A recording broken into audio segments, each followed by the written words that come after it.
Hi, good evening, everyone. I'm of course John Nix, the vice chair, and Megan will be running a little late tonight, so I'm going to go ahead and get the meeting started until she gets here. I'm calling the meeting to order at 6:09 p.m.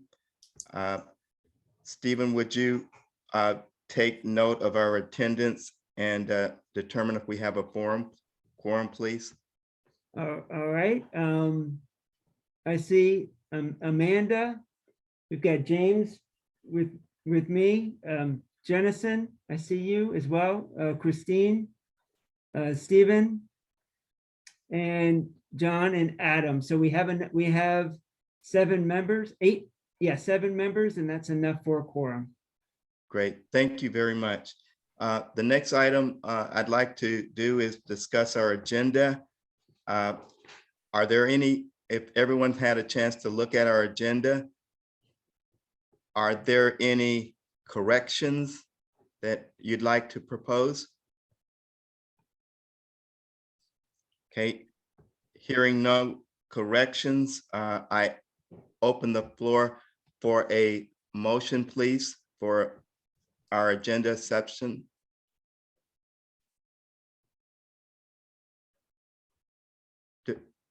Do I have a motion for agenda? Okay, is there a second? I second the motion. Okay, any discussion?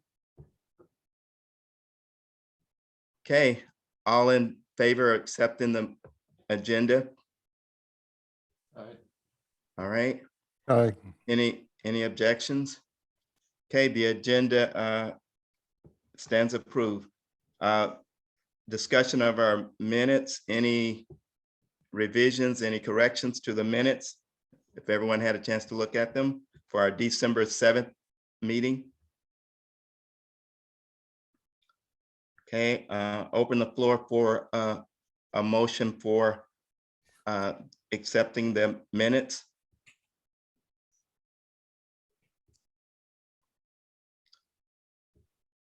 Is there a motion for minutes acceptance? I move that we accept the minutes. Okay, it's been moved. I'll Second. second. All right, discussion.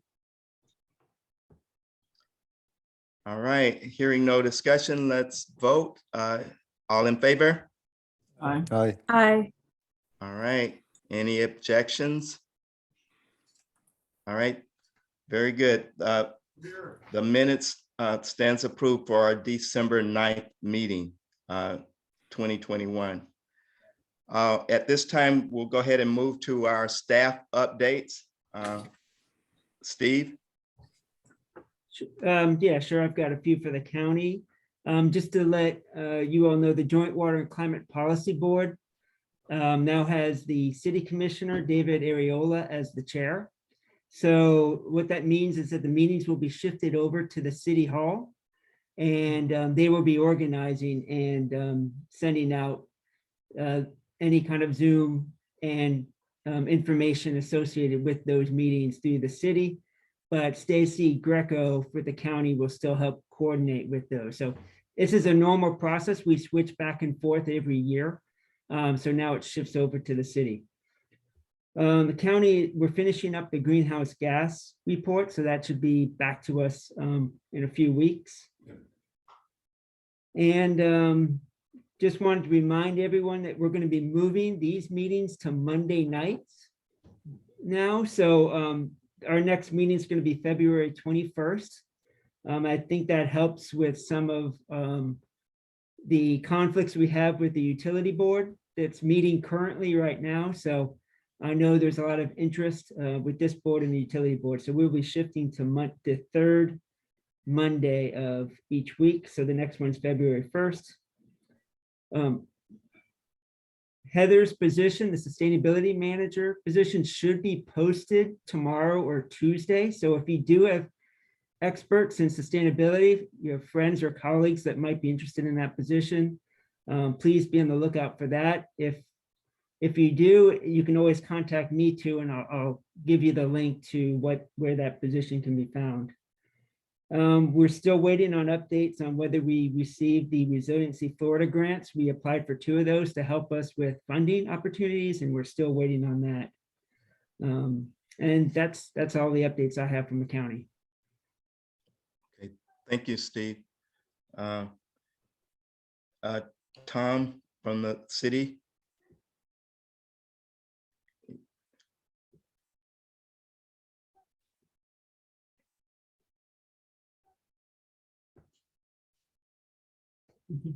I don't see him on the call anymore.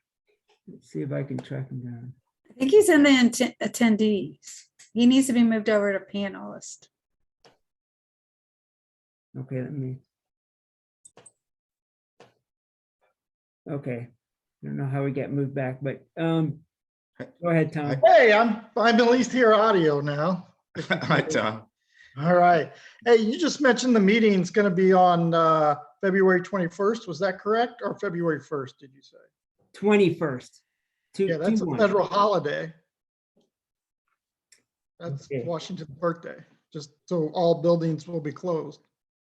I mean, you can still do it by Zoom, but I mean, I don't know, people usually take that day off and do other things, so. Okay, it's not a county holiday, so we can look into that, but Okay. yeah. All right, that's fine. What did you need from me, John? I haven't been able to, I've been trying to get Yeah. on. We just wanted to, if you had any updates for us, Tom, from the Update. city standpoint. Okay, can you roll back to me in a little while? I didn't know I was be giving an update, so I'll just write down some notes.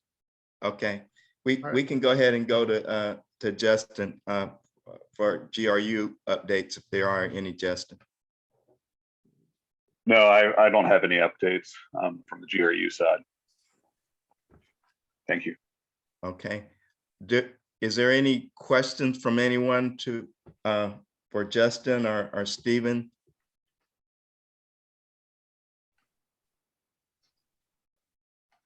Okay. We're moving along here. We'll come back to you, Tom. Are you ready? Not quite yet, just taking. Okay. Thanks. We'll move on to some of our community engagement projects that we were working on. And Christine, if you can kind of lead that a little bit. Sure. So I actually don't have any real updates on anything that I was able to work on. Okay. And I apologize. So that is, I'm where I was in December. Okay. And Christine, maybe you can just kind of give us where we want to go with that, just as a review. Just Yes.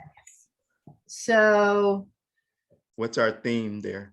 And if there are any specific tasks that the rest of us can do to assist or help. I mean, sorry, Sure. John, I didn't mean to talk over you, but Christine, yes, spread the work. yeah, so I know that Jones Edmonds is going to be putting out their survey sometime soon. And I know that they were looking for, there was the desire to find somebody to assist with reviewing the survey. And Jennison, I don't know if anybody expressed interest, if you have any, if you've heard any updates on that. Yeah, and I don't know, Stephen, if Stacy Greco communicated anything for you to provide as an update, but I did. Stacy Greco and I met with Jones Edmonds on Monday morning or Tuesday morning this week, and with the consultants hired to do the vulnerability analysis. So we had a really good, productive discussion, and Stacy and I both tried to relay what the priorities from the CSAC are.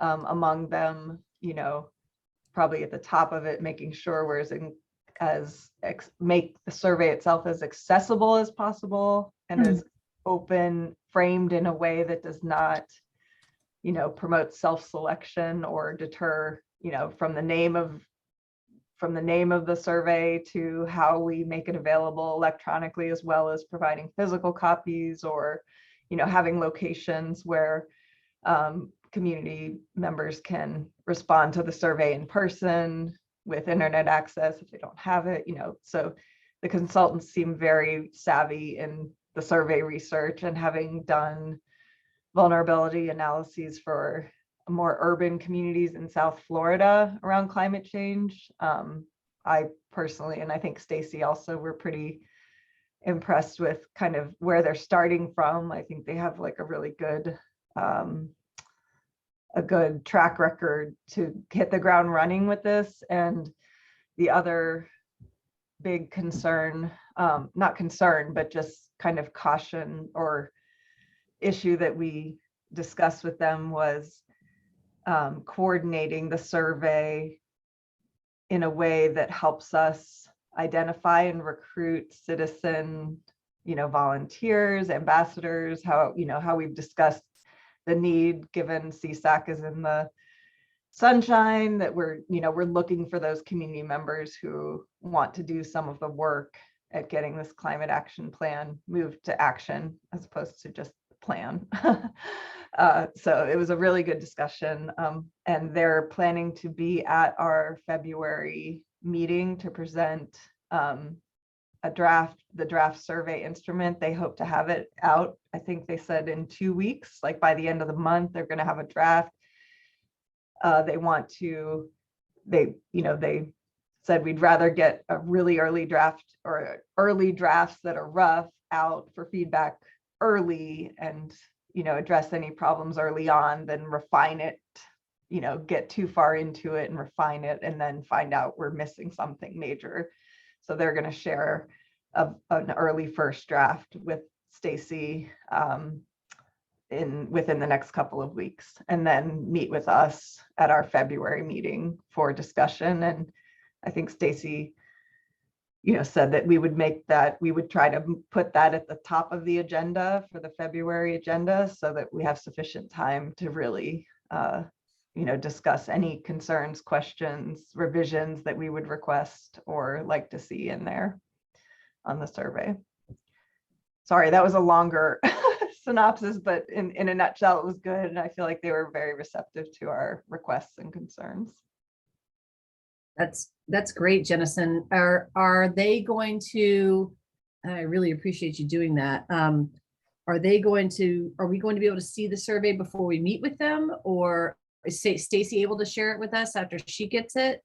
That was my understanding, is that, yeah, once they share it with Stacy, that then, she would be able to share it. Stephen, I think it's being shared with you, Stephen, right, as the liaison, and then that we would all be able to, the whole committee would be able to see it ahead of that, our February meeting. And we can provide comments back, but of course it has to go through Stephen or Stacy as the liaison. Yeah, so we'll try to get you all the draft. You guys can look it through and make comments, and we can either have that discussion with your thoughts at the next meeting, or you can send them to me and I can provide those to the team. What I can't do is pass them back and forth. But yeah, we'll get those as soon as we have them ready. Like Jennison, my understanding is at the end of the month.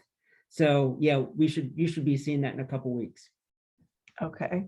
Oh, and one other, it's kind of a detail, but it was a question that the consultants asked, was about how important it is to us that we capture responses on the survey from students. And they said UF specifically, but also like Santa Fe. And one of the, so I think we said the emphasis needs to be on capturing, first and foremost, on getting a representative sample among residents of the county, not just in the city. We want to try as best we can to get people from all over the county, not just a certain demographic or a certain geographic location. But also one of the ideas we discussed was, and I see Matt Williams is attending, but we said what might be more helpful would be to do a targeted sample of students at UF and Santa Fe College who are working on the climate action plan at the university, working in sustainability, or, you know, these are the potential future residents, up and coming leaders of this work, and that it might behoove us to, you know, actively reach out and try to engage with students in the UF and Santa Fe communities who have a vested interest in this, and have, it would be a different subset, because we know we're trying to find those who are knowledgeable about climate change action planning, but that we could probably get a lot of really useful feedback from those young, you know, residents of our community. So just an idea. That sounds great. I would really, if we tended to do those subsets, it would really be nice to know where where these surveys are coming from, because I feel that each of these subsets will be kind of different. Yeah. As we moved into different communities. And the other thing, Jennison, did you get a good feel? One of the objectives you mentioned was to get engagement from the communities, get them. Does the survey kind of offer an opportunity or open that door? Did you feel? I haven't seen a draft of the survey itself, but that was one question I had, or that we discussed, was about, you know, often surveys are used as a recruitment tool, and I told them we are very interested in identifying those community members who can help us with the work that the city, the county, the advisory board is trying to do. And before I even posed the question, the consultant said that they do ask for email at contacts, you know, for people who are willing to share those with them. And so in short, they were saying yes. And I said, I think it is important that we, you know, to minimize burden and outreach, and to try to promote the opportunity for citizen engagement in this work. Like, I would like, you know, I think the CSAC would like to see this used very deliberately as a way to say, there's an opportunity for you to help us with this work, and we're looking for people who want to share more. You know, I mean, there's so many subsequent engagement opportunities where we could learn a lot more through focus groups, through, you know, community forums with different members of the community, or different community groups, et cetera. So in short, yes. Okay. But I think that's something I'd want, you know, all of us, when we're reviewing an initial draft, to keep in mind. Like, and actually it's something that maybe we as a group could, and I could take the lead at drafting this before to put in our shared resources. But if we had, as a committee, sort of like, you know, what are our objectives? What are we hoping to get out of the survey? The consultants themselves and the county have already identified that. But, you know, I said, I can't speak for everybody on the committee. I'm here just as an individual, but I think these are the priorities. But it would be nice for us to have a consensus around that, I think, to share back with the consultants as they're refining the survey. And I would move that that's like one of the most critical pieces, is that ability to identify and engage citizens who can help us do the work. So, Right. And we also talked about getting other organizations that are already connected to, getting that other organizations involved in maybe you know, helping us bundle some information. I think that's a great leverage that we can use. There's many organizations that are already connected to the community and are doing some work in this area. I know that that would also be good to identify organizations that could team up. We could team up with. yes, absolutely. And that's a really good point. It's not just, can you help us, but how can we help you with the work you've already been doing with those organizations? So, and you know, who else is, we know there are a lot of people out there doing work that we are not aware of probably, or the city or the county, cities and counties aren't. So yeah, it's a, and then of course, the consultants are balancing that with the art of survey work and trying to keep it below 10 minutes. Contracting, going through SurveyMonkey to do the promotion and recruitment and all that. But it sounded, I was impressed with the team they had on the call. Also, you know, we talked about making it available in at least Spanish as well as English. And they have a team so that they're, you know, they've already been talking about and considering these kinds of things to make sure it is accessible to all. Okay, great. Are there other questions to Christine or Genesis? Dennis, I had one question about, so it's going to be, a survey is online, correct? They're not doing any in-person. The default is online, but that was, that was a question.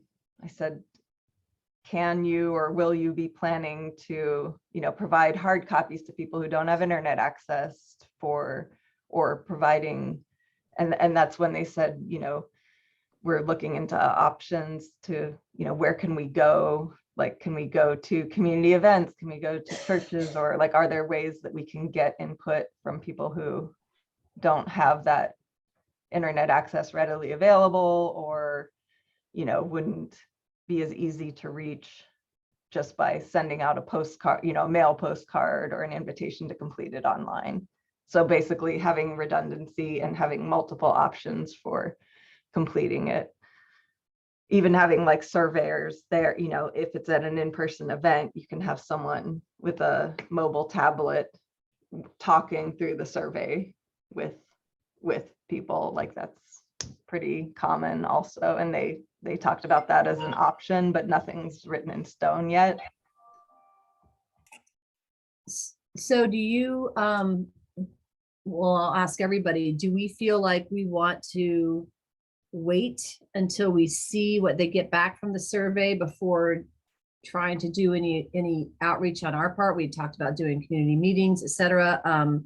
Or do we want these to coincide with the survey? What is our feeling on whatever work that we're going to do? Does anybody have any opinions on that? I have a question. How long will this survey be open and available? Does anybody know? I don't know. Typically it's I'm not a survey expert, but usually it's at least, 4 weeks to like 2 months. I mean, you define that ahead of time and make sure it's open for a set period of time, but I don't know. We'll have to ask Stacy and the consultants if they have because that was one thing we did not ask. And do we know how we're selecting people for the survey? It's the recruitment it's not going to be totally randomized, but I think it's about trying to provide, it's about the communication piece, like making, promoting it as broadly as possible. It's open to all to participate who, live in the, so it's not an exclusive survey, but it's how can we get it out there and publicize the opportunity for people to provide their feedback through the survey. Like, I think that's and Stacy's done a lot of work with the county in her role on surveying. So she's got a good notion of how to do that. And I suggested that, another piece we talked about was like pilot testing it, making sure we pilot test it before the final instrument is complete, and getting participation from not just, a bunch of academics or a bunch of,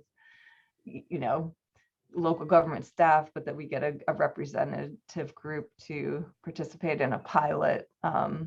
But that whole recruitment should be part of the consultant's whole plan. Like there should be the details of how do we get it out there so that people know there's an opportunity to do this, and it'll include several modes of like, probably mailing postcards to every single resident, or you could do inserts in utility bills, you can do flyers at public events, you can, there's PSAs like on the radio. I mean, and I'm not sure what the consultant's kind of portfolio of outreach mechanisms they plan to use are, but that's another question we should give back to them. Right. If we do it like that, it's very important that we do the segmentation, that we understand which groups it's coming from. Oh, yes. Yeah. And that was one thing that I'm not sure. One thing I was sort of surprised, they said that they, in their surveys, put demographic questions at the very beginning of the survey. They said that they would rather have completed surveys where they have that demographic and they're able to segment the responses, knowing who it is who's responding, than to have a bunch of surveys completed and then people drop off and don't respond to the demographics. And that's counter to what I've always been taught and learned and done, because I'm like, we want to get the responses. And then if people prefer not to answer the demographics or income questions, like that's perfectly fine. You don't have to tell us. What we want is your feedback. So I didn't debate them or challenge them on that, but I think that's something I'd like to hear more about, because that can also then lead to self-selection, where we could lose a whole bunch of people who see those demographic questions and don't want to provide it, and then we never hear from them. If you lose them right away, we get no feedback from them.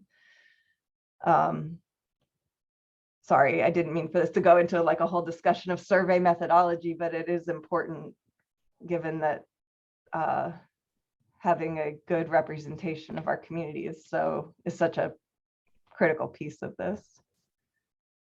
Yeah. Okay. I Are don't- there I other don't know if it's comments? Possible. I don't know if it's possible, but there's a professor I've worked with at University of Florida, Mickey Swisher. And her whole expertise is methodology, specifically for social science research. So I don't know if she would be willing to be involved with something like this, but she, works with different populations and demographics. And I know her input would be invaluable.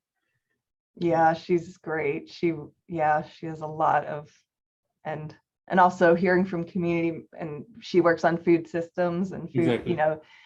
and with food systems being critical to this. Yeah, that's a good idea. If we are able to maybe get some review, or if the county is able to solicit reviews from Mickey Swisher, Dr. Swisher, or any other, true survey methodology experts. We have a lot of them in our community, or several of them, I'm sure, in our community. She might be able to recommend some others. We just submitted a grant to do basically advisory council meetings for agriculture, and she's going to be on board with that. So, yeah. And I know Krista Court, Dr. Krista Court, she's in the Food and Resource Economics Department. She and Alan Hodges, like there's some great faculty there at UF also.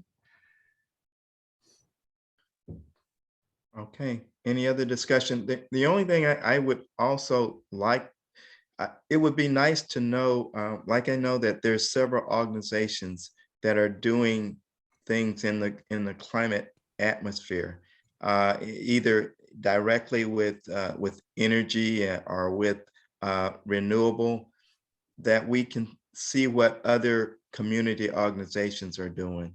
If there's a way to maybe capture that even in another type survey that we could actually put together, just to see what kind of community actions there are involved.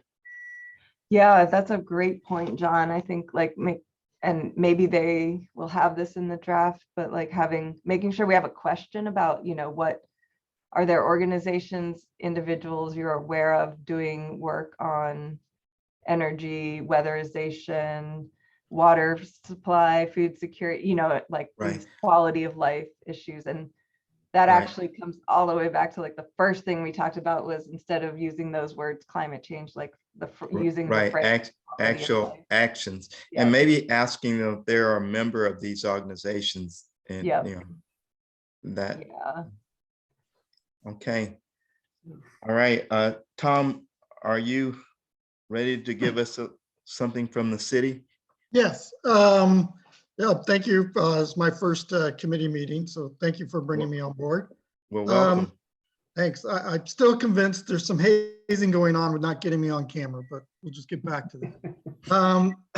I was also not provided any direction on, you know, what I should provide to this meeting, but I will give you what I know from Public Works and Solid Waste.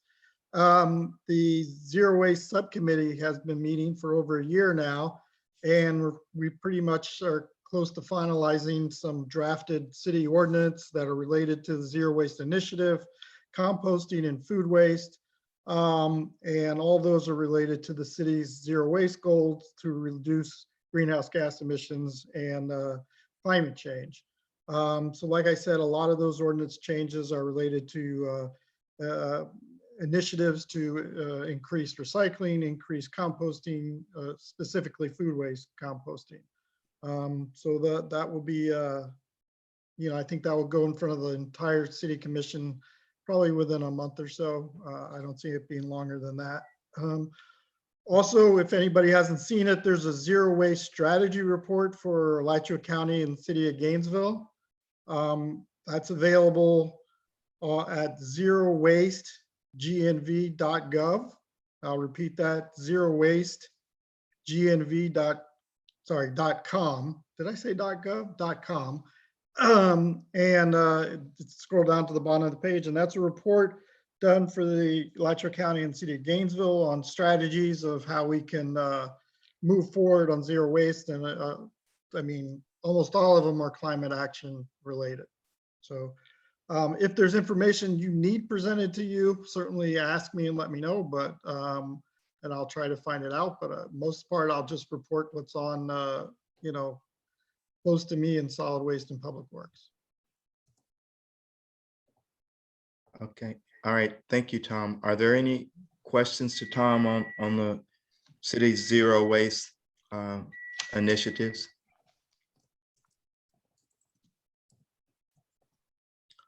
Okay, I see I see our chair is here, Megan. And Megan, I'm ready to turn the meeting over to you if you're ready. Hey, John, can you hear me? I can. You can, if you want to keep going for a few minutes, that would be great. I just got out of 8 hours of Zoom workshop, and I could use a little bit of a break for like some tea. I'm gonna be like listening in, but if you don't mind continuing to run the meeting, I would be very appreciative. Sure, Megan. Okay. Thank you so much. Okay. So we're gonna continue and go to our next item on the agenda, which is the discussion of our local climate disaster Sure. Yeah. and impact that we had sent to James. So James, I'm gonna turn this over to you to lead this discussion. Sure, and I hope this is a discussion. I only received 2 files from people, so I did the best I could, and I'm going to bring this up. Everybody should have gotten a copy. There's a PowerPoint that was included, and so we should be able to, let's see. Yeah. If you do share, yeah, let's share screen, so just share that one, and then bring up the, just click on that. There it is. This one, yeah.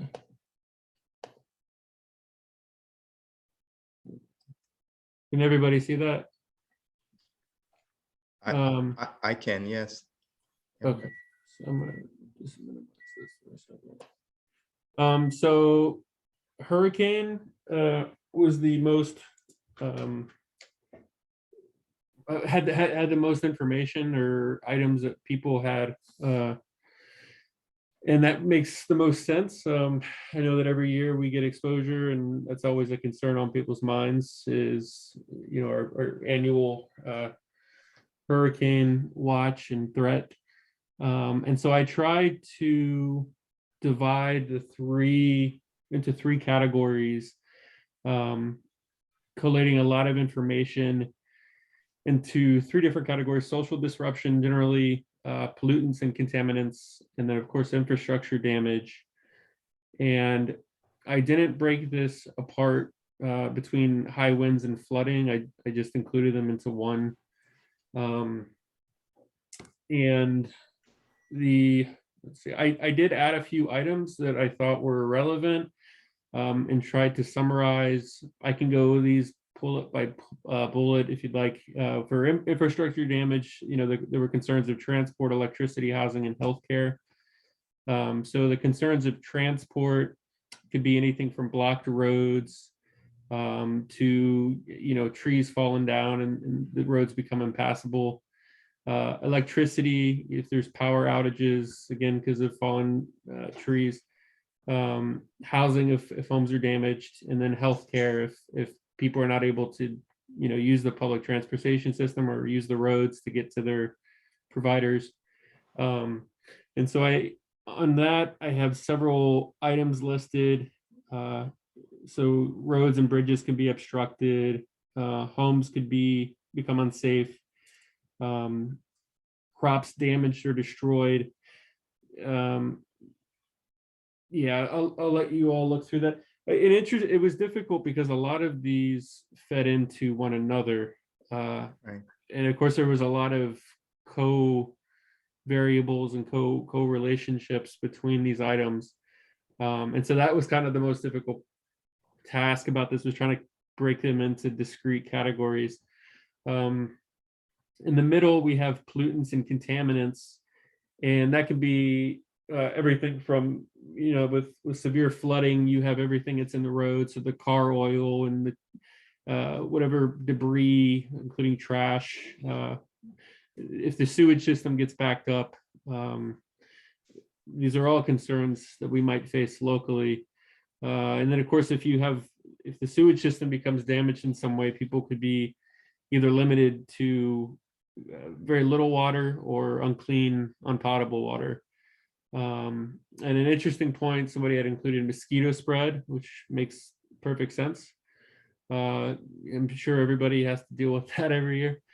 And then in the third column was social disruption. And that was, in a sense, the overall consequences of the aforementioned items. And that includes everything from hunger, disease, loss of employment, lack of educational services. And yeah, these things are all interrelated. Without access to being able to get to the store, or if the stores aren't receiving adequate supplies, people will face issues of hunger. And again, concerns of healthcare if doctors and hospitals are unavailable. And we're not even mentioning the financial impact that people will be facing during repair, and the disruptions in their lives generally. I also noted, if things become too dysfunctional, of course, the government services become limited or debilitated in some way, and with probably a greater emphasis on local government. I know national government does have services like FEMA that are able to provide services from outside of the area of impact. But you could imagine, Alachua, Gainesville city governments would be severely affected. So I don't know if we just want to run through all the scenarios or do them one by one. If people have questions or comments, we can do that. Is there a preference here? James, first of all, I want to say thank you. I mean, this looks good. Looks like you've done a great job, especially without a lot of input from us. But thank you very much. I think you've hit the the areas. And I think that I agree with you. A lot of this overlaps, and it feeds into those main areas that you've identified. The environmental impact, the infrastructure impact of our systems, and then the impact from a social people standpoint. Are there some discussions with what James provided with the winds and high wind and flooding of the hurricane impact? And one of the objectives of doing this is to then have something to measure each area against. How resilient is this area in having food available, and having and overcoming all the things that's been said. How resilient is the areas into having the ability to travel? So once we identify these things, we would actually have a way to measure the different areas against these items that we've identified. But I think you've done a great job in identifying these and subgrouping them into their effects. Thank you. I wasn't sure as I was doing it if I was doing it as we wanted. No, I think it's great. Jennison, I see that your hand's raised. Yeah, thank you for all of your work on this. And again, I also apologize for not contributing, getting to this ahead of time. So I feel like I shouldn't, well, anyway, I don't want to, I don't want to make judgments but just a high level, like a question or something for us to consider is where and how we think about, turning this into action. Like, how do we capture the compounding kind of external factors that are going to come along with this? For example, in migration from other communities who are also facing these climate risks, and just the complex dynamics of how our community is going to change, and the risks are going to be risks, stressors, but also maybe opportunities are going to be compounded. Like, how do we kind of capture that in this? Or is that just beyond, is that like kind of beyond the bite that we can take off at this point in terms of what we're trying to do with looking at these immediate risks and effects and cascading effects? Okay. I hear where you're coming from, and I see Stephen's hand. I think we want to identify first, and then we come up with ways that we overcome. Stephen, go ahead. Yeah, I was just going to comment. There's two categories of interconnected responses to an initial catastrophe of some kind. One is the compound response, which generally happens relatively close in time frame to the initial strike, say a hurricane.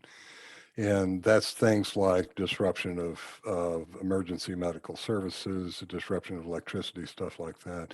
But there are cascading effects, and often these are the consequence of rainfall brought far inland by hurricanes that are now carrying far more precipitation, because they're moving over, in some cases in the Gulf, oceans that have not been this hot in 3 million years.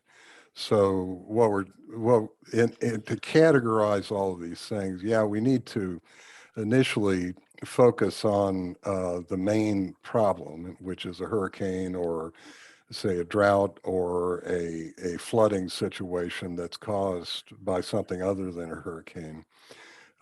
Maybe that's true, but at some point, as in the consideration of these things, we need to categorize the various other consequences as either compound consequences or cascading consequences.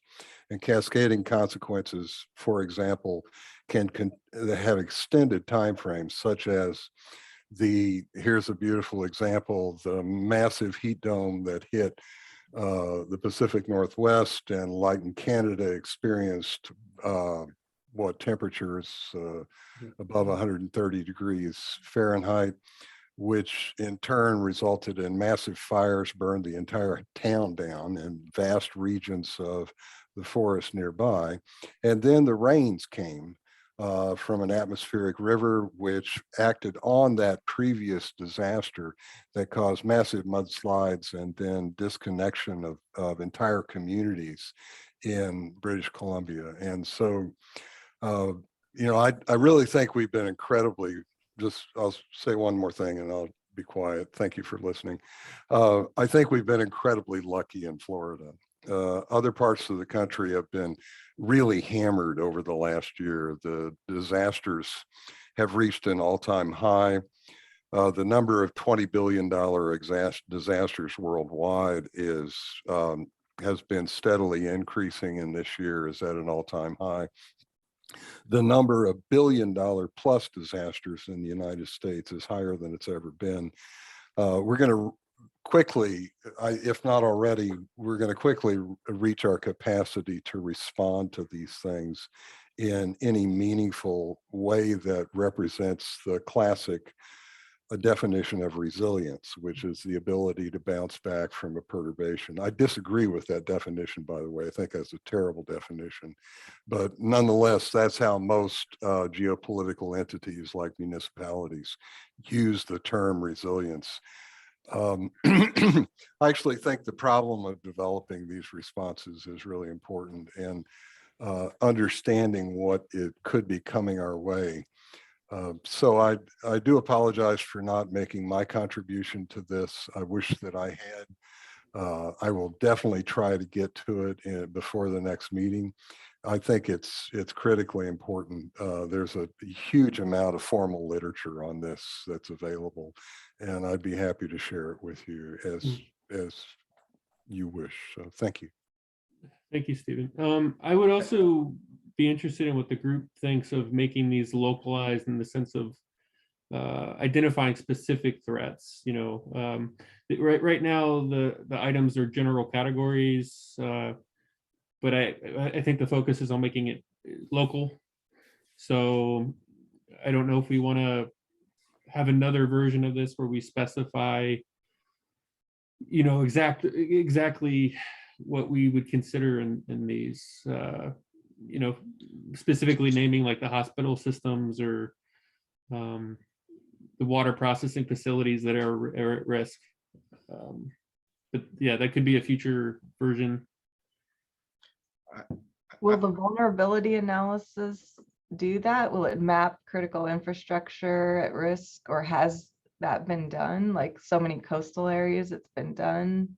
I apologize, I don't know the answer to that. Does anyone know the answer to that? I can jump in, this is Steve. That is, I believe, what the vulnerability analysis is going to hopefully accomplish, is specifically identify those areas like hospitals, nursing care facilities, things like that, that are at high risk and vulnerable and could have a significant impact on our ability to respond to a disaster. So yes, I think that is exactly what the vulnerability analysis is going to do. However, that step is the last step in the vulnerability analysis. So that's something we'll be seeing close to this time next year, those results coming out.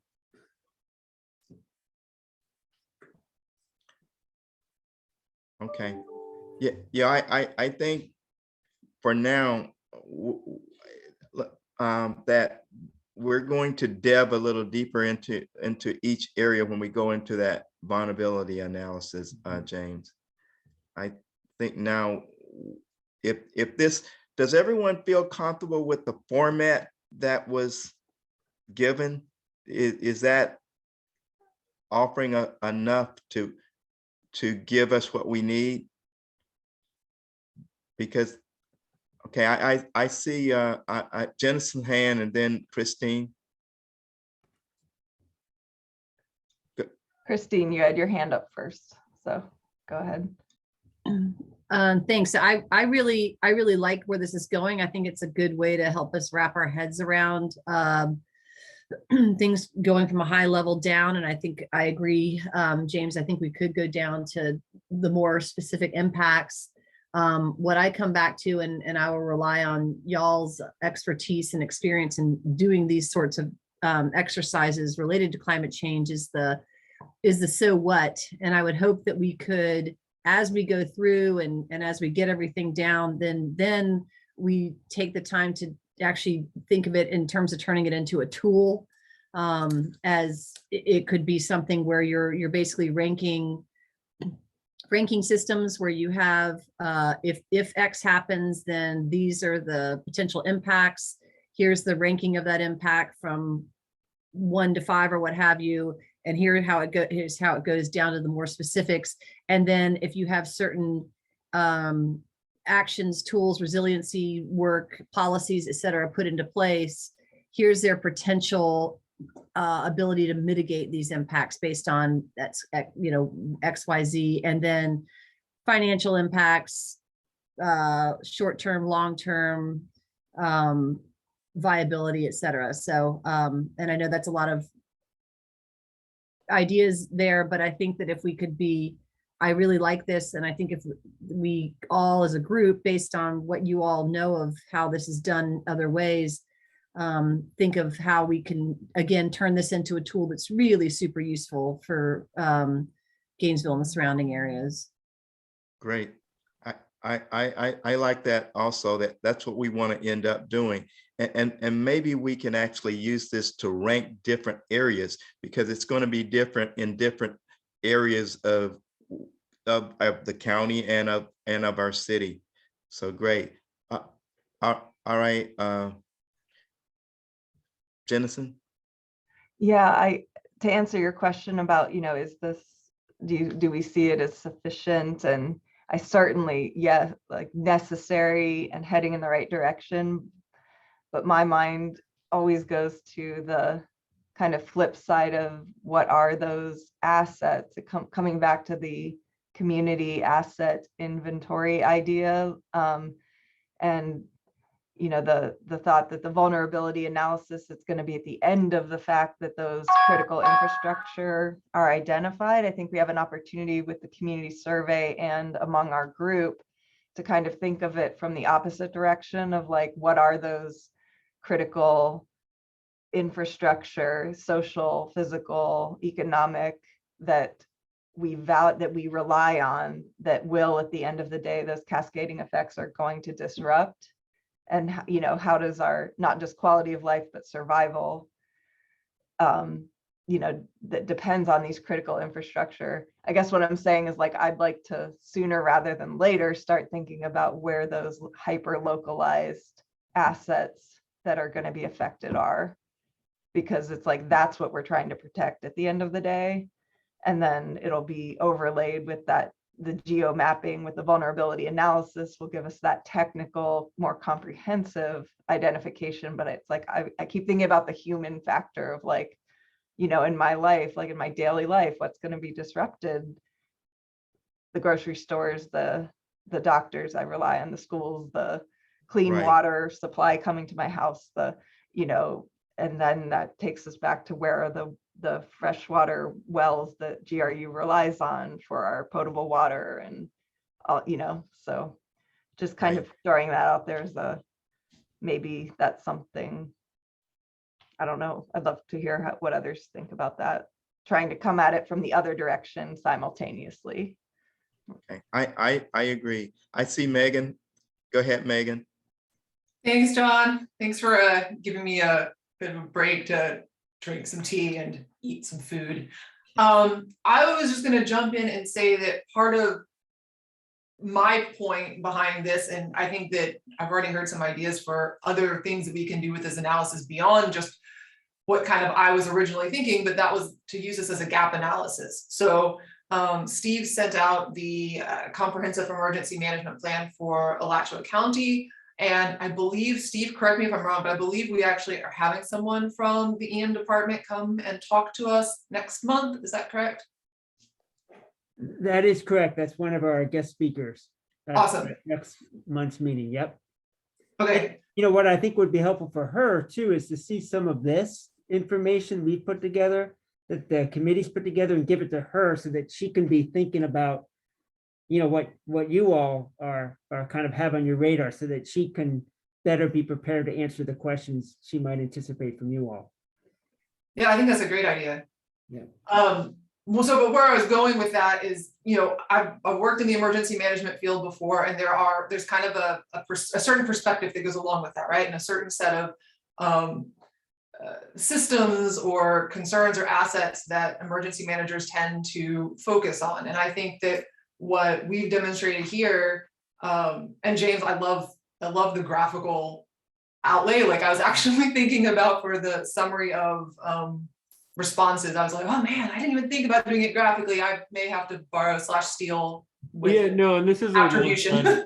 this is just a launch pad for people to tear up and rearrange like they want. So No, but I think that the graphical display is actually really, really useful in terms of being able to see the relationships in what we're talking about. But I think that when we read that emergency management plan, when we have, you know, the representative from the emergency management department come and talk to us, I think that we're going to be able to see where those gaps are. I think that like a lot of these social issues and a lot of these sort of long-term social issues are things that are typically outside the scope of such an emergency management plan. And so that can be our role, is to bring that back into the conversation. So doing this exercise is really to get everything on the page. Like, these are all the things that we need to be concerned about, so that when we have that conversation, when we read the emergency management plan, when we have that conversation, we'll be more able to readily identify what those gaps are between what we think is societally and environmentally relevant impacts of weather and climate disasters versus what's already being in place. Because we're not starting from scratch. Like, we have actually a quite comprehensive emergency management plan. We don't need to reinvent the wheel. But I think that there are parts of that conversation that have not happened that we can help initiate, that need to happen. I agree. And with our community engagement, we can determine where it needs to happen and to what degree it needs to happen in each area, and what our citizens in each segment is thinking and what their needs are, because it's going to vary from one area and one segment to the other.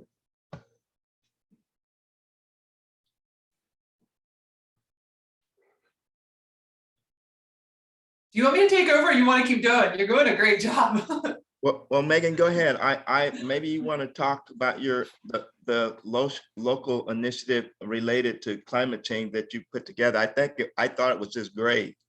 Oh, thank you. I mean, are we done with this though? James, did you have anything else to add, or does anybody else? I mean, I've got, we don't have to review them, but I have the other topics too. Go ahead, James.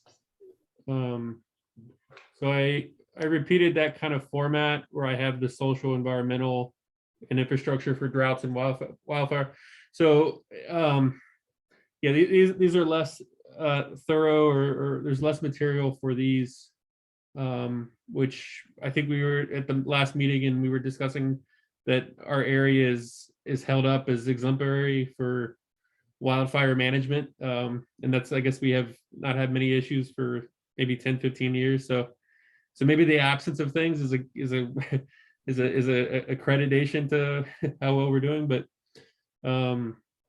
it's a similar format with social disruption, you know, everything from including respiratory diseases and inhalation of smoke and soot, particulate, increased hunger, and water services have asterisks on them, because these were maybe we weren't sure if these were really a concern for us, because I read somebody's note that I guess our water services are adequate in cases of drought and wildfire. I'm not an expert, so anybody can speak to that. And the same with increased hunger, but we still have, you know, risks of homelessness, loss of businesses, and then with environmental disruptions, you have everything from increased pollution, increased carbon dioxide from the burning of organic material. Once an area becomes barren of biologics, you can get a soil erosion degradation of the environment, which allows for invasive species to move in.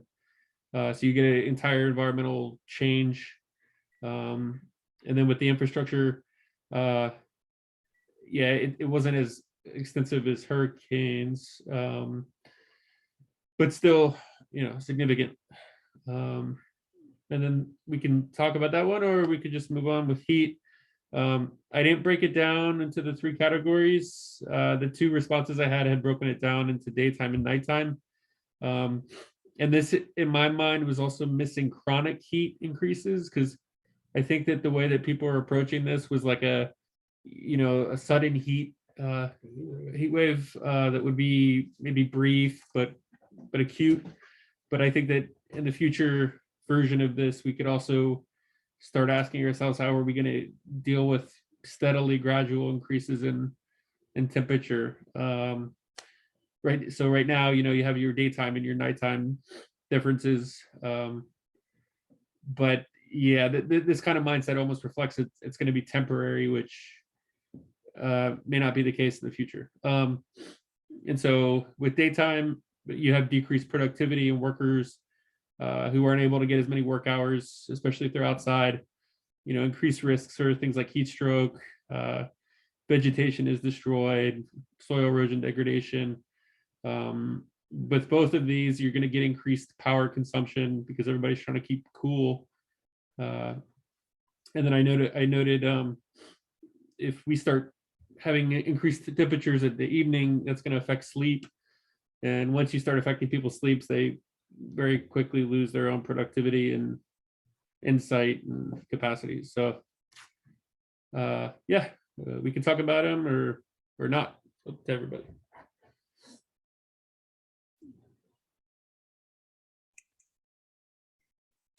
This is good. This is Christine. I was saying that I just put in the chat. I can add more into the wildfire section, potential impacts, etc. And I'll assign that to myself for our next meeting. It's a good start for sure. Yes, yes, it is, James. Thank you. Yeah, appreciate it. And yeah, we'll all try to go ahead and get, leave this open, and we'll be getting you some information. I know I will. I'd like to look at maybe a category that we had received some information from Nancy regarding food systems and the impact of agriculture, the impact on agricultural systems. And I want to look into that, and we'll be sending you some more information that we can use this format for. Any other comments to James? I think this is great. I really appreciate it. James, you did a great job. Okay, I'm glad to hear that. Thank you. Okay. I'm gonna, maybe it's time to take a break, and then Megan, you can go ahead and start with yours. Let's maybe take a 5-minute break. Okay, all right.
Okay, Megan, I see most people are back, so I'm gonna turn it back over to you. Sure. Thank you, John. Thanks for taking it over this time. My pleasure. All right, so next up on the agenda is looking at the responses of the city, county, and GRU to the survey that we sent out back in the fall, basically. Is based on that qualitative vulnerability analysis that I performed. And then we're basically, the whole point of this was a similar exercise to what we did with the disaster scenario assessment. The idea is really to figure out what, well, with that qualitative vulnerability analysis, what are the potential adverse impacts here locally? And then to send that out to the various jurisdictions and say, hey, are you doing anything related to these potential impacts right now? Any policies, any programs, any specific projects? And so those survey results, we got those back December. I think we got the last one back in December, first part of this month. And so I wanted to put those all together into a single document that describes the process and the purpose. And the idea behind that document is it's something that I would ideally like to send out to the elected leaders. And, so the city, county, and then, GRU is not elected, but send it out to the leadership of GRU as well. And then make it available as well to staff. And then also have it be available in some sort of public facing format for the residents of Alachua County, Gainesville, and the surrounding communities. So have you all had a chance to at least peruse the document that Steve sent out called LOCA? I think he kept the same file name, Local Climate Change Initiative Summary Draft. Yes, I Yeah. did. Do you want me to share my screen with that? Would that make this a little easier? Okay.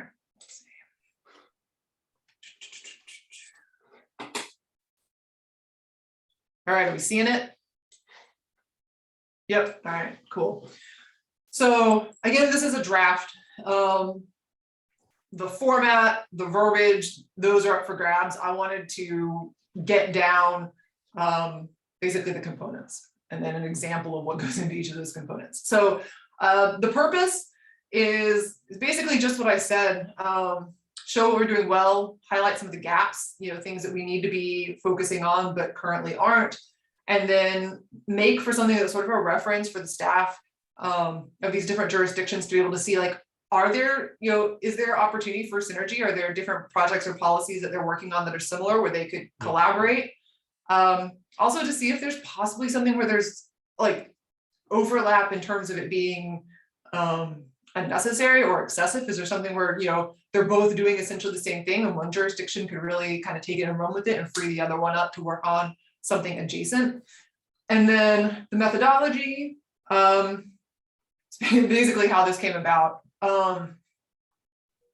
So I welcome you to read through that. The purpose and the methodology, please feel free to send suggestions on either of those. I realize we're gonna do this the long way where it goes to Steve and then Steve scrubs all personally identifiable information and sends it to me. But I welcome any input on this.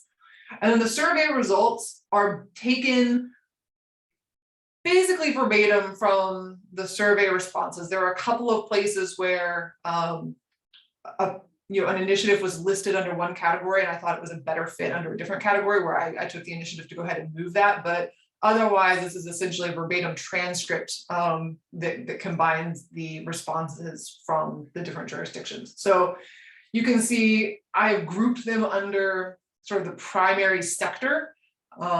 So initiatives that have to do with natural ecosystems, you can see that Alachua County has quite a lot, which is unsurprising, right? They have a lot of the wild spaces in the county. So they have a lot of invasive species programs, sensitive ecosystems programs. The city of Gainesville also does some work with sensitive species and with wildfires. GRU doesn't have a lot, which is also understandable, right? That's not really their business, but they do have policies in place for wetlands. And, you know, I thought was good, they highlighted the Sweetwater wetlands and mentioned that they were looking at doing additional similar project, which is great. Agricultural and food security, this goes back, John mentioned earlier that Nancy sent us information on food systems. None of the jurisdictions have anything on food systems. And I've intentionally left, well, I take that back. Alachua County says that they're going to include this in their vulnerability analysis, but there's not anything right now. Yeah, James. So I know on Tower Road, there is a water reclamation plant through UF. So 2 points. One is that you might want to include that. And then the other one is you might want to figure out what UF is doing because it's a big part of the community as well. That is a good point. I don't want to put Matt Williams on the spot later, but I saw that he had joined us from UF's Office of Sustainability. So maybe that can be a conversation we can have later or that we can have offline. That's an excellent point. We just hadn't had, they're not officially connected to this committee, right? We have city, county, and GRU liaisons. So that's why this went out to them. But that is an excellent point. If UF has the bandwidth to complete the survey and to contribute, I would love to include them because you're absolutely right. They're a huge part of the community. Thank you. Right. Sorry, Megan, I want to expand on his point with UF. Have we, or should we, reach out to maybe the chamber or somewhere in the business community to capture private activities as well that might relate to this? Yeah, possibly. The chamber would be a good point of contact. I think what we would need to have basically a single point of contact to distribute it. I think it's probably a little beyond us to go and like send this to individual businesses. They might have more of an idea. Looking at this was really kind of going more for big picture. So, Sure. If the city or the county or GRU creates a project or issues a policy, it has the potential to impact the entire community. That's not to say that some businesses don't also have that reach. They weren't originally part of the scope. Does anybody else have thoughts on that about if that's an avenue that we want to pursue? I also think there's some major areas, maybe in the healthcare, maybe seeing what US Health might have, things like that, that impacts the big public. Maybe some of their programs that they might have. Yeah, I know we're still going through this version, but I just think this is a great format, and then we should expand to capture the rest of the community. And I bring that up too in the Alachua County, in their strategy. They did list like private entities or nonprofits that contribute to recycling or repurposing. So kind of gave me that idea there that we're kind of missing part of the community. Yeah. Something kind of maybe off the wall, but I was thinking of what large spaces in the city, county are unoccupied. I think there's 2 Superfund sites in Gainesville.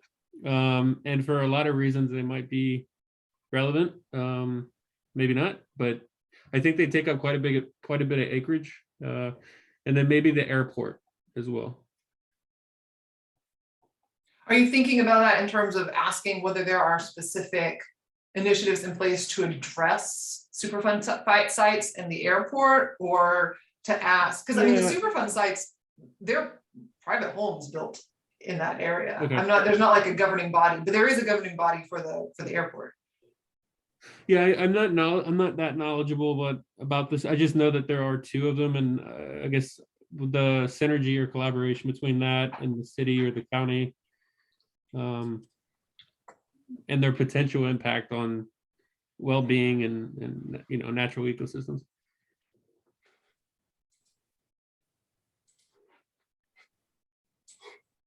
All right. So yeah, I think that's great. I made notes to reach out. So UF, sort of the business community, Chamber of Commerce, and then healthcare. So UF Health, possibly North Florida Regional. Because actually, if we go down, public health initiatives are pretty sparse as well. So, and then we can ask specifically, James, to your point, we can ask specifically about Superfund sites. It might be a bad idea, but I I'm bad just idea. kind I'm of just not- I'm brainstorming for you. So trying to figure out where it would fit in. I think it's relevant. I'm just, I'm a little wary of scope creep at this point. I think it's worth at least looking into, but it's probably is creeping since it's already listed as a Superfund site. And I know we have people in Gainesville that are working on, I think we have one Superfund site. It might be outside our purview since there's already a program in place to hopefully address it, right? This is Steve. My suggestion, we could list it as one of the areas of concern based on whatever category we're identifying. It is something we obviously monitor and it's being treated. The airport is a different issue. I think the airport is actually, one of those critical components that could be heavily affected by climate change. So based on a certain disaster. But we can include that in here. I've written it down. I'll put it in as one of the responses or areas of concern. Because the Superfund site is not that far away from our water sources. So it is something that should always be identified. So trying to think about how to like slot these things in. I think Superfund or the airport could definitely be included as CIKR, right? As an explicit CIKR concern as it relates to transportation, the ability to move. And then, Steve, that's a good point. Water, the Superfund site. I also am checking the chat, and Matt, thank you. Matt Williams from UF said that they would be happy to fill out the survey. So we will be able to capture that data from UF. All right, I scrolled down and now I'm gonna find my spot. Jennison, you wanna go ahead? I'm trying to find where I was. Yeah, I don't know if it's its own section, but I think about the public schools system and all the intersections with all of these other categories, like built environment, transportation, the land use components. And I wonder what everybody else thinks, like, does it merit it? And with the energy, the potential for their own energy initiatives that they pursue and upgrades in efficiency and landscape and agricultural, food system, like there's just so much opportunity there, especially John, I'm sure you could speak to that. I guess the question is, should we pursue that I was further? going to mention school system, but also the schools are used as a shelter too. Many of our schools are built for hurricane protection and for disaster shelters, and they're actually designed that way for public shelters. But yes, I think there is a area that maybe we could put in there, public education or our public safety or something like that. Our schools are definitely impacted by this. So, and we do have a program. We do have within the school system an emergency program.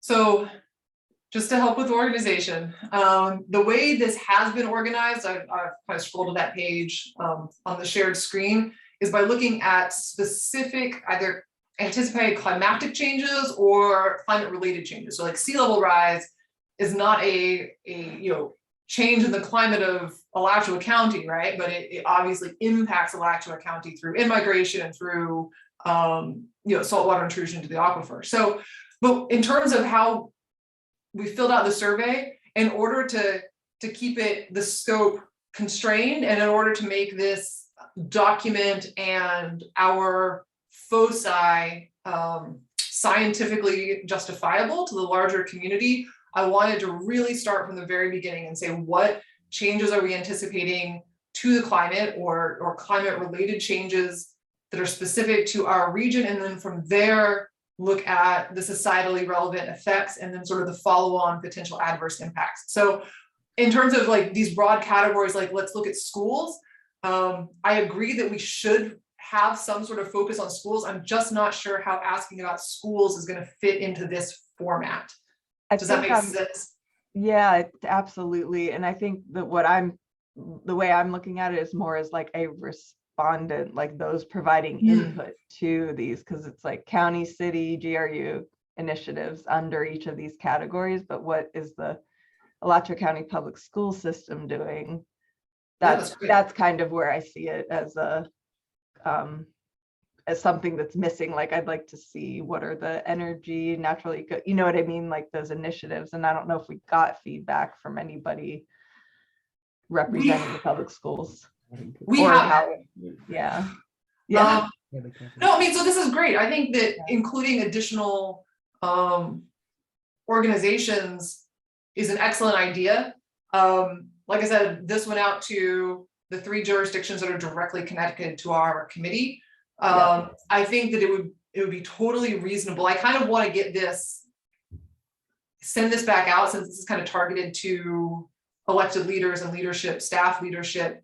I kind of want to get this into a format where we feel comfortable sending it out, and then I would be open to doing essentially something similar, but sending it out to these other organizations within our community. So collecting information about like, what are the schools doing? What is our healthcare community doing? What are what's UF and and the business community doing?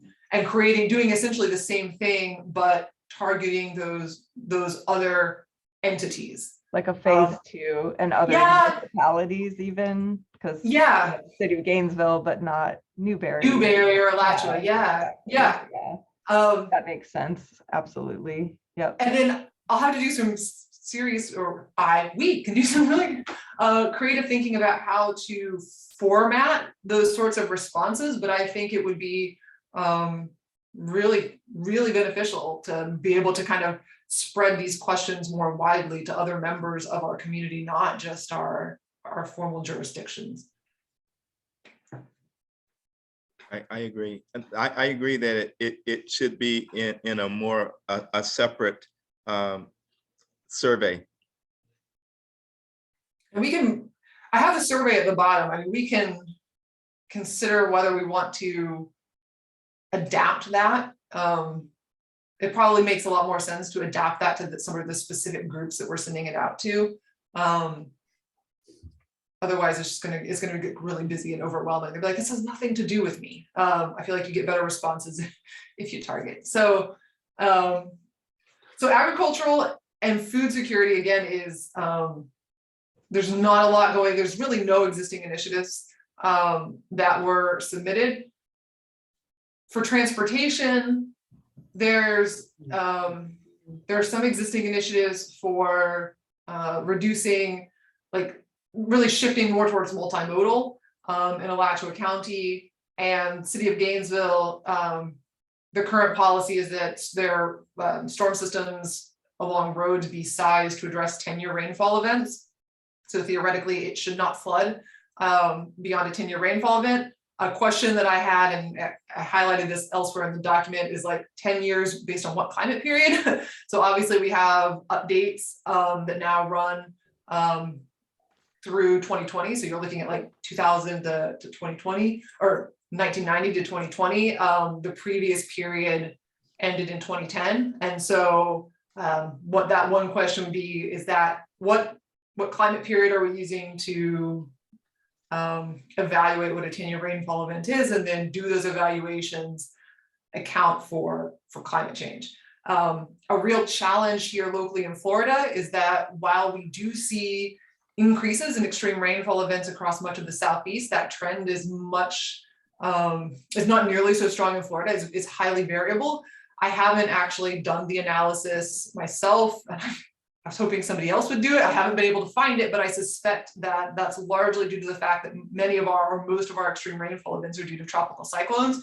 And because those are such infrequent events, it's a lot harder to get a good trend line on that. So it would be interesting to see to try to like tease out the data, rainfall that's due to tropical cyclones versus rainfall that's due to single or multi-day non-tropical events, and see whether there are any existing trends in the data. But from what I've seen, it's very spatially variable across Florida, and a lot of the climate projections are likewise somewhat uncertain. The projected change in the models is rather small compared to the variability. So that's something that if you look at just like the big picture, intensification of the hydrologic cycle is absolutely an established prediction from our understanding of how climate change works, but it's less well constrained locally. So that's just something to kind of keep in mind.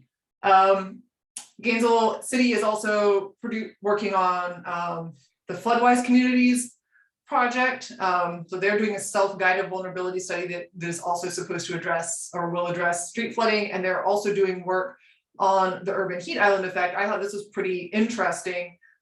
They're implementing a design standard, so trees provide more than 40% shade cover to the multimodal transportation network, which that's listed here under transportation. That's also part of the urban heat island. Well, that is urban heat island, right? Is that as it gets hotter, people are, you don't really want to ride your bike when it's 95 degrees outside. I don't.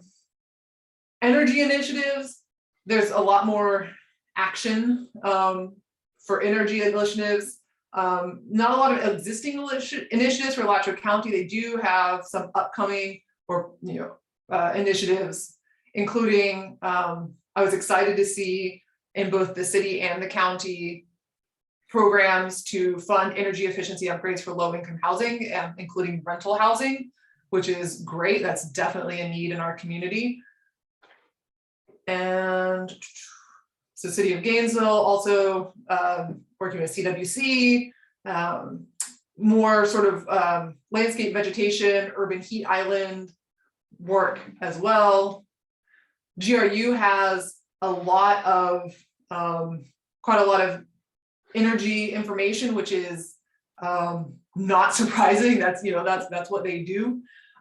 One thing that I thought was very interesting, it was very honest, was that they mentioned that given the generation overcapacity or overcapacity based on our current needs, they're not really worried about an increase in the cost per kilowatt hour from because that actually comes from lower consumption. So 90% of their costs are fixed, which means that the more energy that is used, the smaller the cost per kilowatt hour.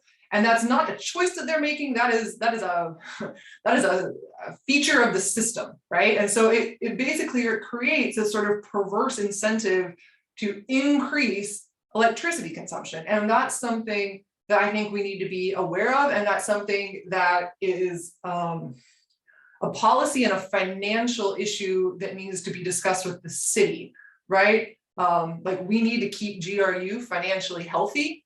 And in order to do that, we have to figure out how to like not penalize and not how to prevent them from becoming more financially insecure by doing what we need to do for climate change, which is reduce our consumption. And so that's a conversation that needs to happen. I think that's something maybe I'll check with UAB and see if that's something that's on their radar, but I thought that was a very interesting point and something that we need to keep in mind is that is really a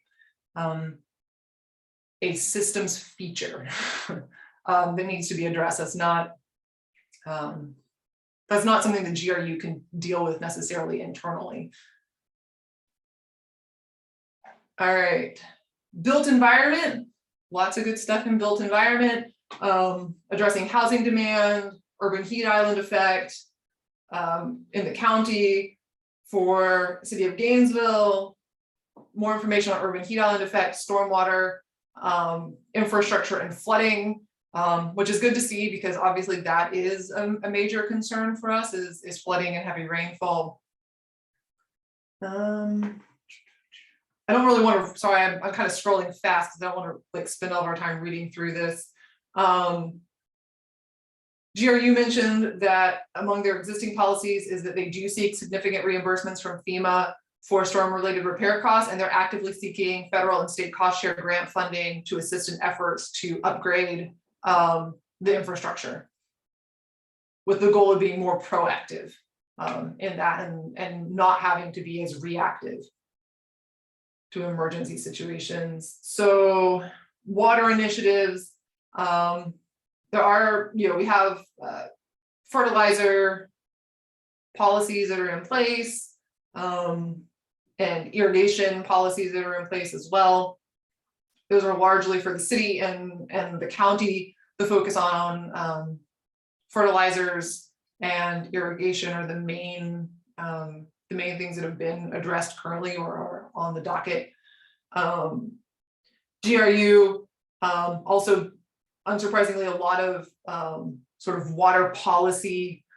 These are not really policies necessarily, but they included some data that GRU customers have cut their water use by 25% since 2001, that they are committed to maintaining their consumptive use permit at the current allocation, similar to 2001. So they're not planning to increase their withdrawals from the aquifer. And then mentioned also that sort of the rate structure where tier 1 is provided below cost, tier 2 at cost, and then tier 3 is a higher rate since that's normally used for irrigation, so to discourage irrigation use. They also mentioned that they're partnering with Alachua County EPD and UF to look at they mentioned H2O Save, which I haven't had a chance to look into, but they described it as an innovative water conservation strategy. And Megan, I work, that program is through our program. So the H2O Save platform. So it's got like integrated energy and water utility data at a parcel level to evaluate in real time, like conservation opportunities. And it's pretty awesome. That's really cool. Yeah. Can you like put a link in the chat? Is that something that we can see? Is that like a forward facing component? Yeah, Dr. Nick Taylor is the lead of the initiative, and it's an extension program. So, but he's got data for like almost over 50%, I think, of the accounts around Florida. Like, dang. Anyway, it's a really awesome database. So we might want to invite him to give us a preview of it, because there's a lot of potential for us to use it actively here, but also in other parts of Florida. Yeah, that sounds great. I'll put a link in the chat. Yep. Yeah, thank you. And then to some of the earlier comments about getting, health information about sort of what the healthcare community is doing. There really weren't any explicit public health initiatives for any of the jurisdictions. So that's something that's really not currently on the radar. In terms of critical infrastructure and key resources, we have some existing information for Alachua County. They kind of described how they sort of rank the different facilities in terms of vulnerability, and I guess ranking probably implies importance perhaps. And then that's also, the image is going to be included in the vulnerability analysis. For City of Gainesville, it looks like, actually, Steve, do you know this is true? So Alachua County and City of Gainesville, did they go through this LMS committee, the local mitigation strategy? Is that the same committee for both jurisdictions, or do they each have their own LMS committee? Do you know? I believe it's the same. Okay. Thank you. Yep. So then like City of Gainesville also has some upcoming programs that include, hardening of this infrastructure. GRU provided quite a lot of information about what they do in terms of infrastructure hardening for like really specifically focus on like storm related damage and storm related threats. And then other initiatives, so Alachua County and City of Gainesville both included information on solid waste management. So Amanda, it's made me think of you. I didn't ask about it explicitly, but it looks like sort of both are going to be focusing on waste reduction and sort of like pushing towards a zero waste goal. And all right, and so those are the results of the survey. And then because this was kind of going to be an outfacing document, I wanted to also provide information on why we were asking these questions, why we were asking about these, initiatives related to these specific impacts. And so the background or reference information really walks you through where that comes from. So starting from the anticipated impact, in this case, increasing temperatures. So what are the societally relevant effects in this case? Increasingly frequent, dangerously high temperatures and heat indices during the day, and increasingly frequent warm nights. And then following on from that, okay, if that happens, what do we need to be concerned about? So that's where like heat stress, energy use, utility costs, impacts to non-vehicular modes of transportation, impacts to livestock, the urban heat island effects. So, and then in this background information, I have listed out this like the multiple sectors that are impacted in the survey. Just for the sake of organization, I organized these under primary sector, but this document actually provides a bit more detail and recognizes explicitly that multiple sectors are impacted by these issues, by these effects. And so that walks down increasing temperatures, multiple societally relevant effects for each of those temperatures. Intensification of the hydrologic cycle, again, walks through the societally relevant effects and then the adverse impacts from each, and specifies the sectors that are involved, sea level rise, and then compound extreme events. And then finally, the last page is actually providing a copy of the survey for reference. Christine. This is awesome. This is really fantastic. Thank you so much. This is a wealth of information brought together for someone like me that doesn't know what all is out there. I guess was any of this integrated into James's model that he was doing? And if not, I think at least, this last section would be, that's perfect to add in because it feeds directly into it. But this is great. Thank you so much. Yeah, so it does not.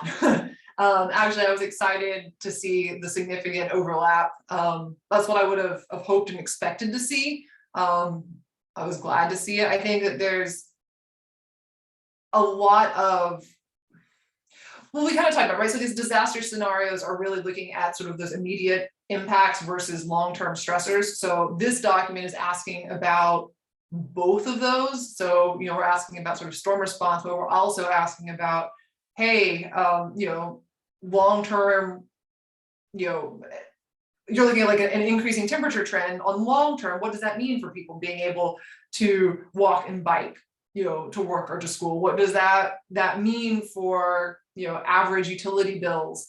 What does that mean for, so this was literally looking at both long-term and immediate. And then what James was working on is really deep diving into the specifics of those system shocks, the short-term impacts or shocks or emergencies. I'm just so pleased to see how much they link up. Yeah, me too. Stephen, you want to go ahead? Yeah, I just wanted to say, really, thank you. I feel disconnected with where the committee is right now, and I apologize for my earlier remarks. You guys are really moving forward terrifically. Thank you so much. And so I just think this document is brilliant. It really establishes a baseline. Thanks a bunch. Yeah, you're welcome. And this is also, this is a draft. It could use improving. Like no first draft is ever, the best version. So any suggestions that you all have in terms of formatting, in terms of if there's any language massaging, especially if we want to really kind of finesse, sorry, everyone's getting dizzy now, the purpose or the methodology, if there's something that we kind of want to emphasize differently in there. These are all things that I'm totally open to. I think that before, I was also going to mention that I would like to get the comments back from this committee and then kind of draft 2 I would like to send out, give that back to Steve, and then send out back to the city and to the county and to GRU for their input. So like I said, the initiatives are essentially verbatim from, not essentially, they are like verbatim from the input that I received on those surveys, but I also want to give them the chance to kind of go back out and maybe they forgot something, or they, reading what another jurisdiction is doing kind of triggered someone to think about something else that they were doing, and give them the chance to comment on this document as well. Then the third draft will incorporate those comments, bring it back to the committee one final time, and then send it out. That's my plan, if there's no objections. Nope. Megan, I just want to say, I think also this is great. This is, you've done a great job of collecting this information and bringing it to a good summary. I think also if the area of agricultural and food security, I think that there is things that the county is doing, and I think maybe we can kind of lead them in the direction. I know we have the Food System Consortium that they're working on. That's a very active group. And also there's some activity that they're doing with the agricultural farmers. So I think we can maybe even fill this in more, but I think this is great. Oh, thank you. And yeah, if you can reach out to those folks at the county and get information from them, that would be great. I'd be happy to include it. And this goes for everybody. I mean, we all have contacts in the community. So if you see something here that's blank and you're like, I know that there's something going on. I know about this program. If you could get information about that, I would love to update this. I mean, ideally, I want this to be as comprehensive as possible. It's obviously going to change. New things are coming up all the time, but I would like us to be as accurate as possible for a snapshot in time. Okay. Well, again, thank you. Yeah, thank you. Do we have, I see Christine, Jennison, and Amanda, whose hands are fresh? Jennison, is yours a fresh hand? It was, I put a note or a comment in the chat, but maybe this is obvious. I don't know, but this is such an important chunk of the work that the vulnerability analysis survey, it's definitely qualitative. It is, it's absolutely grounded in the research, but it's a qualitative. But it's still, but it's such fantastic context. Thank you for doing it. And I guess I just want to propose and make sure that we can get this as quickly as possible to Jones Edmonds if they haven't already seen it, or you know what I mean, because it will certainly shape, and we don't want them to reinvent the wheel with that survey. And one of the goals is to be able to identify these initiatives and people. So I think it's you've done their first huge chunk of the work for them already, I feel like. So just wanted to throw that out there. How much was their survey budget? I think you get. Yeah, I mean, this is probably 15 grand worth of work. I mean, yeah, this is pro bono. If Blue Skies were doing this, it would not be free. But this is my community service.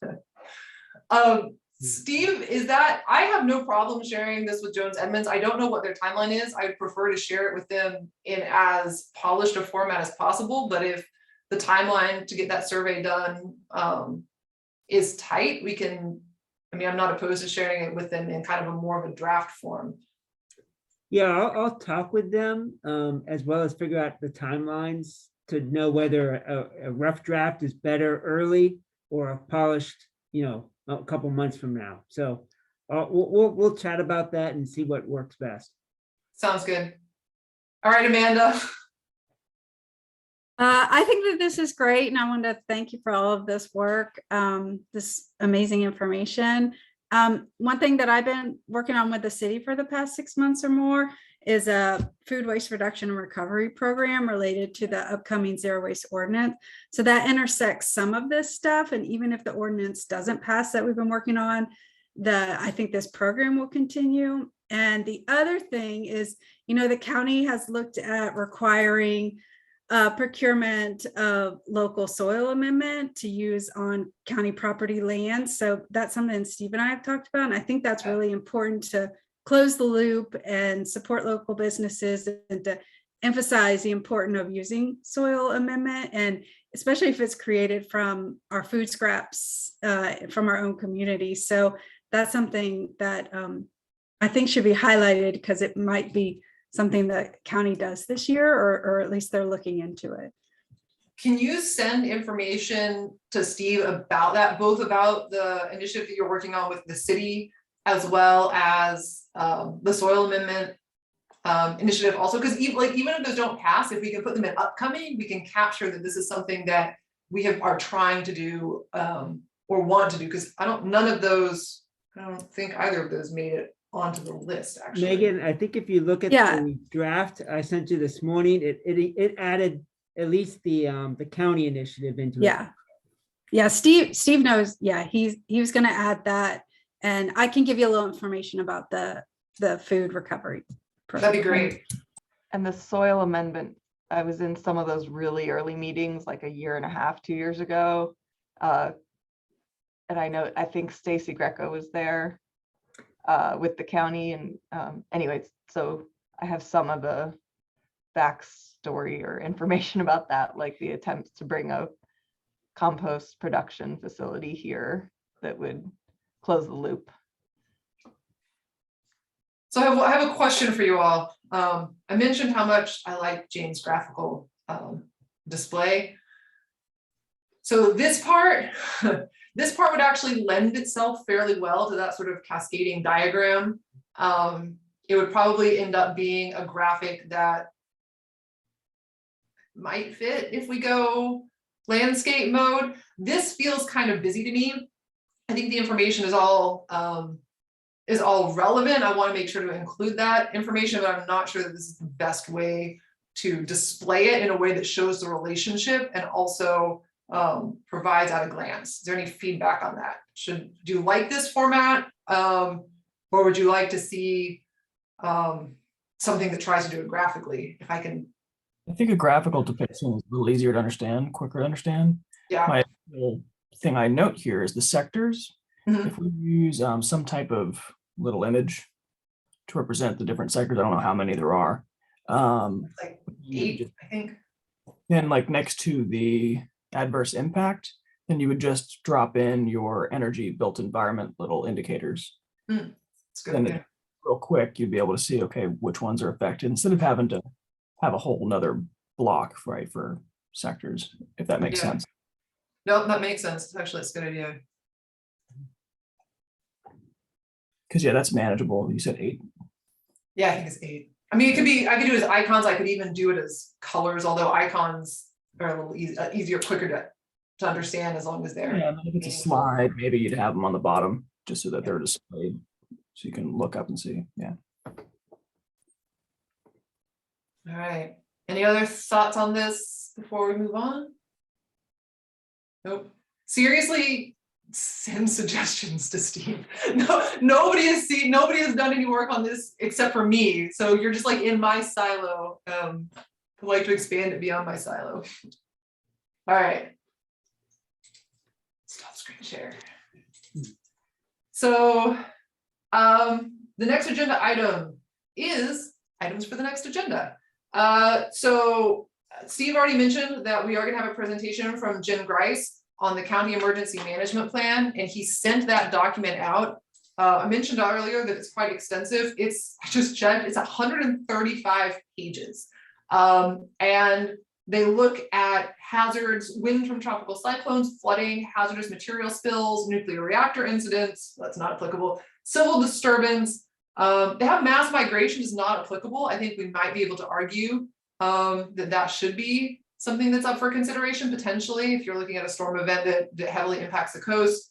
While they do look at wildland fires, terrorism, exotic pets and diseases, disease and pandemic outbreaks, super relevant, critical infrastructure disruption, special events and major transportation incidents. So they cover a lot of what we're concerned about.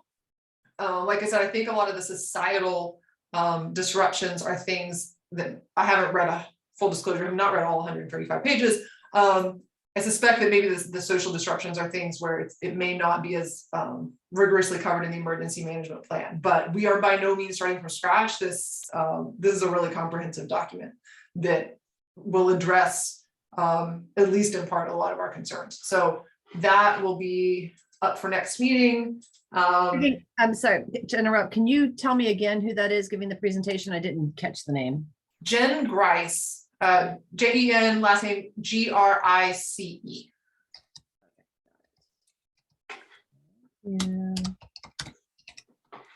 Is there a name for the presentation, or do I just say? It's just like County Emergency Management Plan presentation. I think this is the revised, this is 2020, so this is their most recent revision. All right. Thank you. Yeah, of course.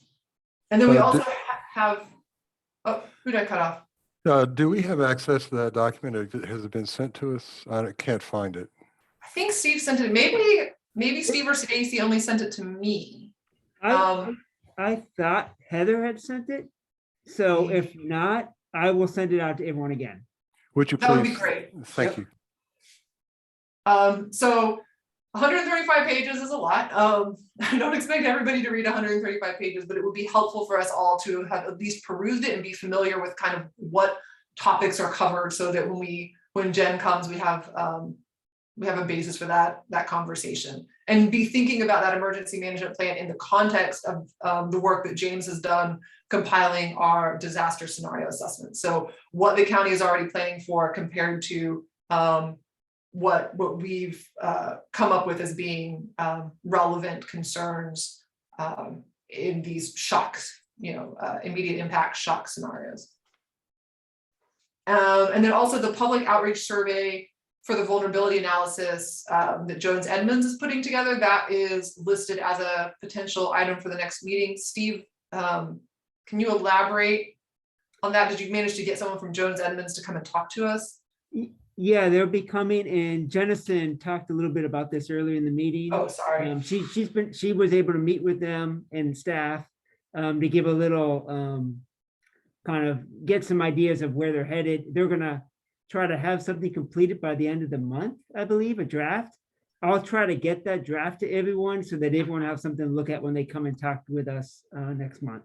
And yes, they'll be visiting with us next month. That's great. That looks to me like a pretty full agenda. That would be about an hour for each of those. What do the rest of y'all think? Yeah, I agree. all right.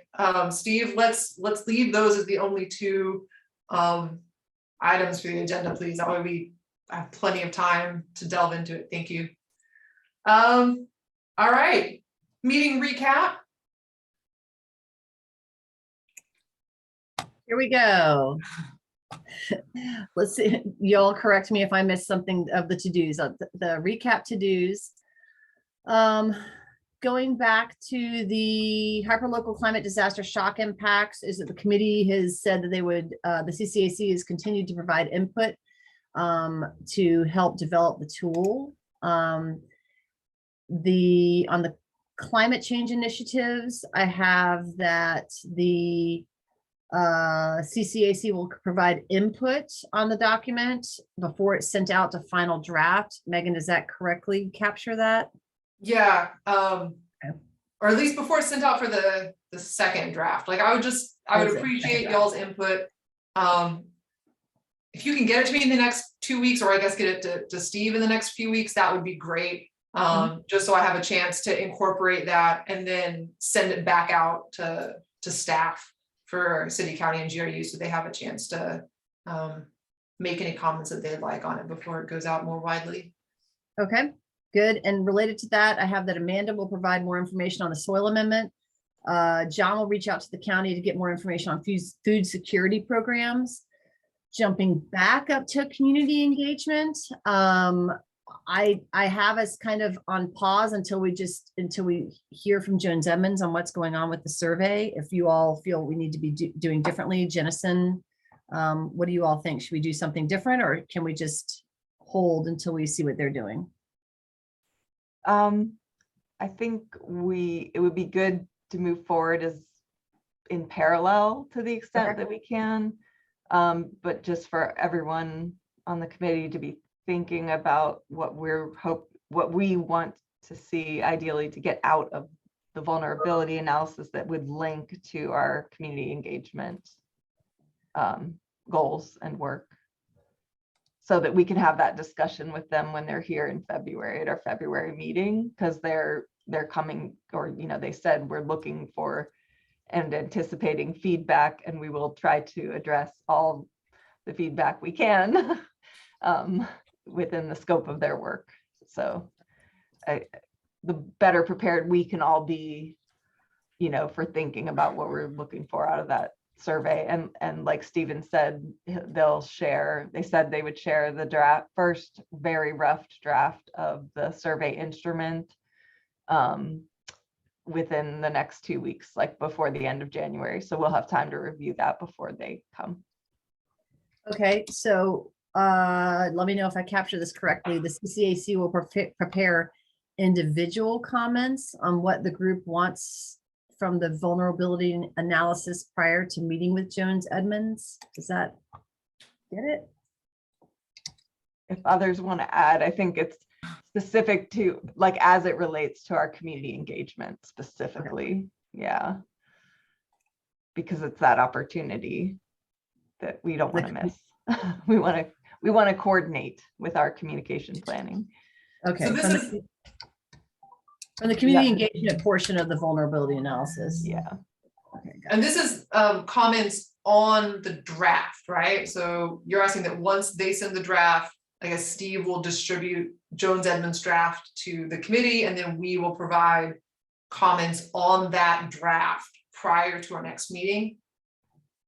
Yep. And the community engagement and communications piece is one part of that. Like they're going to look, they'd like to receive our feedback across the board related to the vulnerability analysis. But just to answer Christine's question about, like, I don't know that we need to hold off on our larger communications and engagement strategy. Like, I think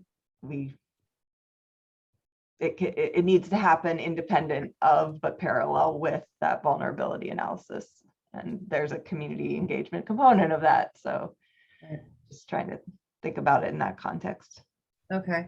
I think And you I guess- captured it well, Christine. Okay, if that works, then I'll use that. I'm just where I'm personally sticking on is, do I need to revisit the task I was supposed to do in December and try to move the community engagement plan forward, or do we want to see what they're actually going to be getting from this and before we make those decisions? I'm kind of in a circle in my head right now. I mean, recognizing we're all constrained with time, like I would love to see you be able to move, like if you do have time to work on that for the rest of the committee to consider. Okay. I mean, I think there would be value in that, in not waiting until February to make progress if you have the time to work on it. I think, yes, hopefully I will. So I'm putting that in there as a to-do for me. And then jumping down we have, so for the next regular meeting, I have Steve will send out the emergency management plan for review prior to the meeting, and Steve will work on getting the Jones Edmonds survey over to us for review. Is there anything else? Is there anything I missed? I don't think so. I think it's good. Okay, great. Thank you, Christine. All right. Next up is public comment. I see there's 7 people who stuck with us the whole time. If anybody is here from the public for the meeting and you would like to speak, Steve, can they unmute themselves, or do you have to unmute them? If they raise their hand, I will then allow them to talk. So Sounds good. Alachua County Spiritual Assembly, I will allow you to talk. So you are unmuted. Okay, thank you. This is not really the Alachua County Spiritual Assembly. I'm Sue Blythe, representing the assembly that is kind of hosting a project for community engagement. And I would like to offer what we're doing with a collaborative storytelling adventure that is actually year 2 of a pilot project with Jennison and the Sustainable Floridians program at UF-IFAS. And we are at the point where I think our storytelling and the whole system is ready to go. And I would like to offer that as a support for this group to carry this forward into the 22-23 school year. Thank you, Sue. Also talking with John Nix about working with the schools.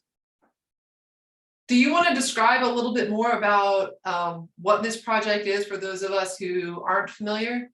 Sure. I will be hosting, it's called the Climate Collaboratory, and it actually was established in 2019 to coincide with the city and the county declaring a climate emergency. And so we worked with Jennison and the 10-year award-winning Sustainable Floridians program to add this component of storytelling and community engagement. And so now we've been working on it. This is the 2nd year and it is getting pretty good. And we've got theater and we've got working with Star Center Theater and actually starting on the 25th of this month, we have a 6-week program that we call Building Community in a Changing Climate. And so it's working in partnership with the United Nations Association and their Sustainable Development Goals, and with the Martin Luther King Commission and Dr. King's vision of a world house where we can all learn to live together. And so I just offer that as a tool for this group. Wonderful, thank you. If you have a link to this, if you have like a website, if you want to share that in the chat, that'd be great. Okay, I could put the it's everything we do is in that first draft stage. We're moving fast, so let me just share with you the what I have. I'll put that in. Thank you. Thank you. Thanks very much. Thanks for being here. Thanks, Sue. Thank you. And I'm checking. Oh, sorry, who did I interrupt? Sorry, I just wanted to say thank you, Sue.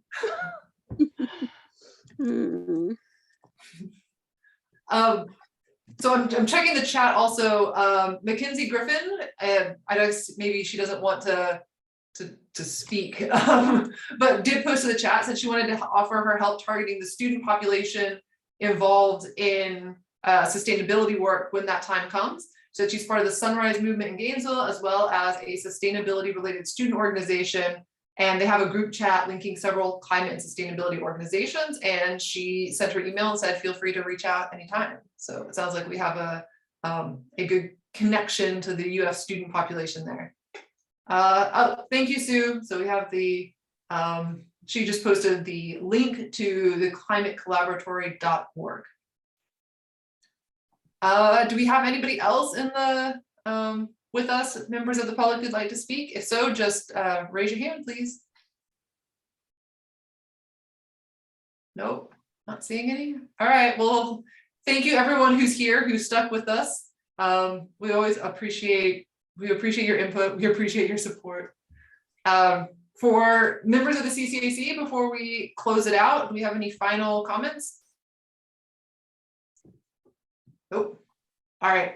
I'm going to screw up when our next meeting is because February switches to a different day. Steve, you want to help me? I can try to pull up my calendar. It's the 21st, February. It's Monday, February the 21st.